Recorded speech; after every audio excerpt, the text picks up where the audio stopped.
Hey everyone, welcome back to Personal Finance Podcast. I'm Jon, and I'm here with my co-host Anitha.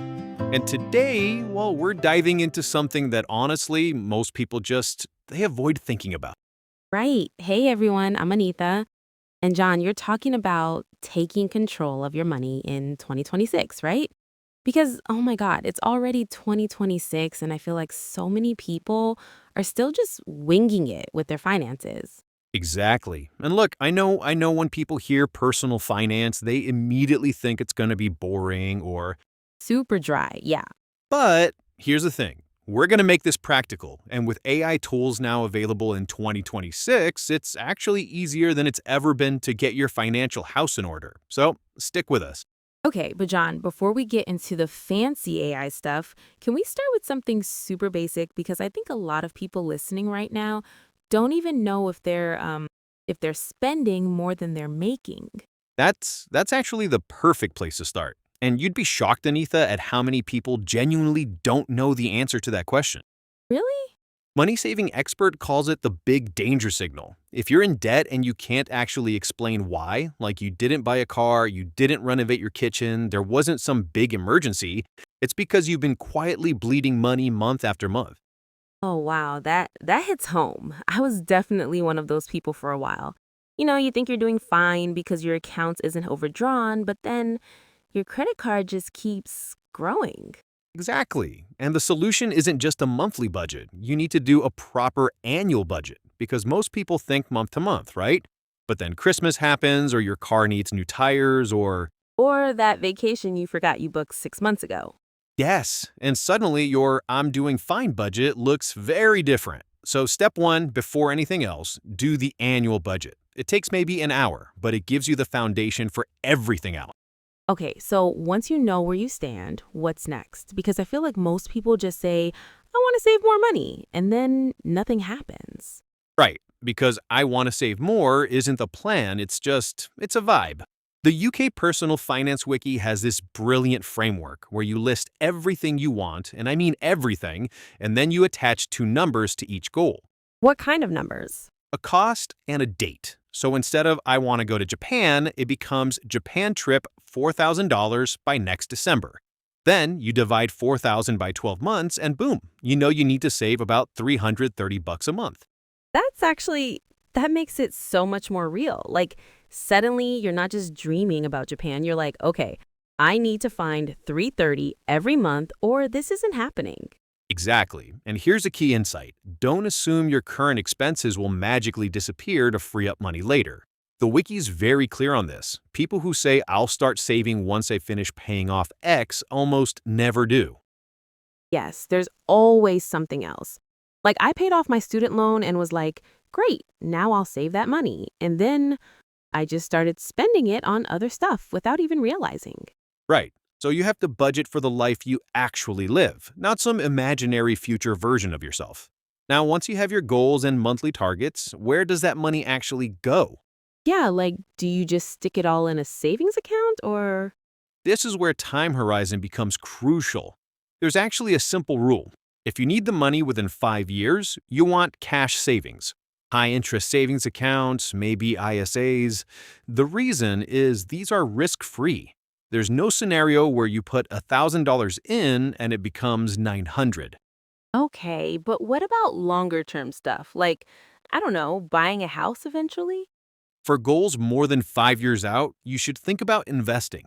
Because over longer periods, the market's volatility evens out.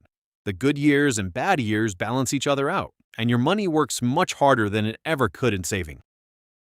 That makes sense. And for first time homebuyers, there's actually a specific tool, the Lifetime ISA. If you're between 18 and 39, the government literally adds 25% to whatever you save, up to $1,000 a year in free money. Wait, free money from the government? That sounds too good to be true. I know, right? But it's real. The catch is you can only use it for your first home or retirement, and there are penalties if you withdraw for other reasons. Okay, so we've talked budgeting, goal setting, where to put your money. But what about people who are already doing okay, but want to level up? Like they're not drowning in debt, they're saving a bit, but they feel like they could be doing more. This is where the money makeover concept comes in. And Anitha, the potential savings here are honestly mind-blowing. Money saving expert found that when they did this systematically on TV, the average saving was over $5,000 a year. 5,000? Okay, I'm listening. What's a money makeover? You dedicate one day to systematically going through every regular expense you have. Your energy bill, your phone contract, your insurance, subscriptions, everything. And you look for ways to cut costs without actually changing your lifestyle. Like, what kind of things are we talking about? Energy suppliers. Just switching can save about $100 a year. Broadband. You shouldn't be paying more than $20 or $25 a month for phone and internet combined. Mobile phone contracts. When did you last negotiate yours? Never? I just pay whatever they charge me. Oh God, I'm probably throwing money away, aren't I? One 20-minute phone call could save you $300 a year. And insurance, car insurance, home insurance, never auto-renew. Always shop around. That alone could be hundreds in saving. This is making me realize I need to do this immediately. But John, how does AI fit into all of this? You mentioned at the beginning that AI is making this easier now. Yeah, so instead of spending hours with spreadsheets trying to figure out your goals and budgets, you can literally have a conversation with AI now. You describe your situation, your goals, and it walks you through the whole process interactively. That sounds way less intimidating than trying to figure it all out myself. Exactly. And for the money makeover stuff, AI can help systematically go through your spending and flag things you might miss, like subscriptions you forgot about, insurance renewals where you're overpaying, tax codes that look wrong. Wait, tax codes can be wrong? Oh yeah, millions of people are on the wrong tax code and quietly overpaying income tax. That's another thing AI can help you check. But remember, AI gives you information, not regulated financial advice. For big decisions like mortgages or pension planning, you still want a qualified advisor. Right, that makes sense. But for the day-to-day stuff we've been talking about, it sounds like a game changer. It really is. All right, we're coming up on time, so let me give everyone the key takeaways. First, do a proper annual budget. Know whether you're spending more than you earn. That's your foundation. Second, define your goals with concrete costs and dates. Turn I want to save more into I need 300 a month for this specific thing. Third, match a strategy to your timeline. Cash savings for short-term goals under 5 years, investing for longer-term stuff. Fourth, do a money makeover. Set aside one day, go through all your bills, and claim back money that's being quietly bled out every month.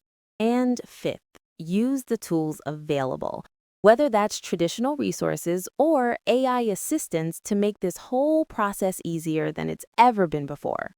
If you just do those 5 things, seriously, you'll be ahead of probably 90% of people when it comes to managing your money. And honestly, your future self will thank you. All right, everyone, that's a wrap on today's Money Makeover. I'm Anitha. And I'm John. Thanks for listening, and remember, the money moves you make today are going to make all the difference tomorrow. Until next time, take care of your money, because your money takes care of you.